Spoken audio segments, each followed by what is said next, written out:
করতে চাই যে 2015 সালের পর অদ্যাবধি কোনো বেতন কাঠামো প্রণীত না হয় বিষয়টি বিবেচনা নিয়ে এবারের বাজেটে সরকারি কর্মচারীদের জন্য বিশেষ সুবিধার পরিমাণ বৃদ্ধির প্রস্তাব করছি। মহার্ঘ ভাতা নয়, বিশেষ সুবিধা পাবেন সরকারি কর্মচারীরা। বিশেষ প্রতিনিধি, ঢাকা।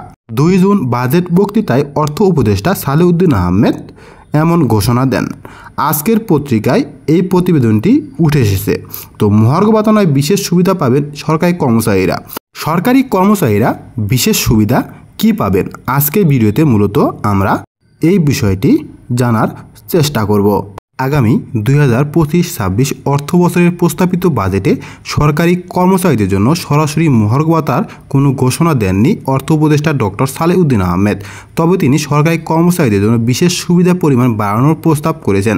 কিভাবে এই বিশেষ সুবিধা বাড়ানো হবে তা প্রধান উপদেষ্টার নির্দেশনার আলোকে চূড়ান্ত করা হবে বলে অর্থ বিভাগের কর্মকর্তারা জানিয়েছেন।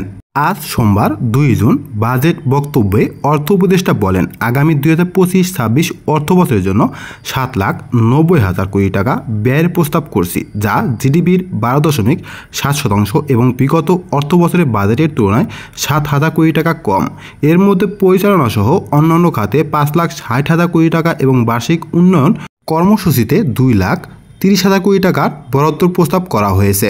অর্থ উপদেষ্টা তার বাজেট বক্তৃতায় আরও বলেন, 2015 সালের পর অদ্যাবধি কোনো বেতন কাঠামো প্রণীত না হওয়ার বিষয়টি বিবেচনায় নিয়ে এবারের বাজেট সরকারি কর্মচারীদের জন্য বিশেষ সুবিধার পরিমাণ বৃদ্ধির প্রস্তাব করছি।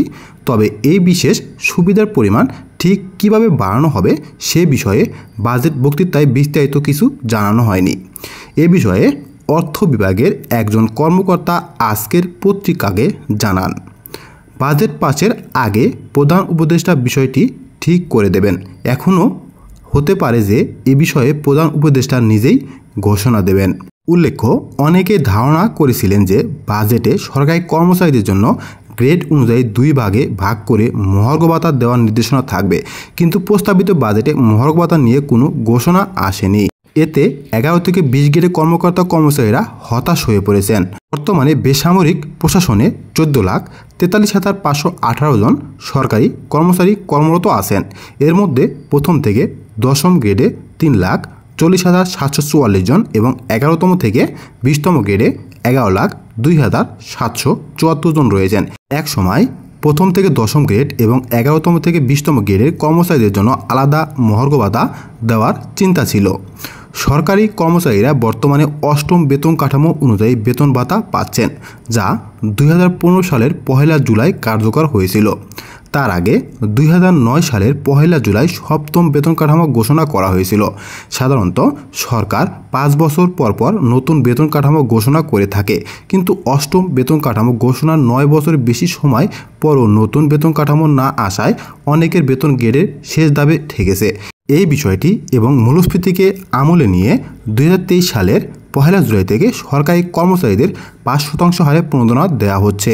এই বিষয়ে আপনার মতামত তুলে ধরুন আমাদের কমেন্ট বক্সে। ভিডিও শেয়ার করলে আওয়াজ বড় হবে, আওয়াজ বড় হলে সরকার আর চুপ থাকতে পারবে না।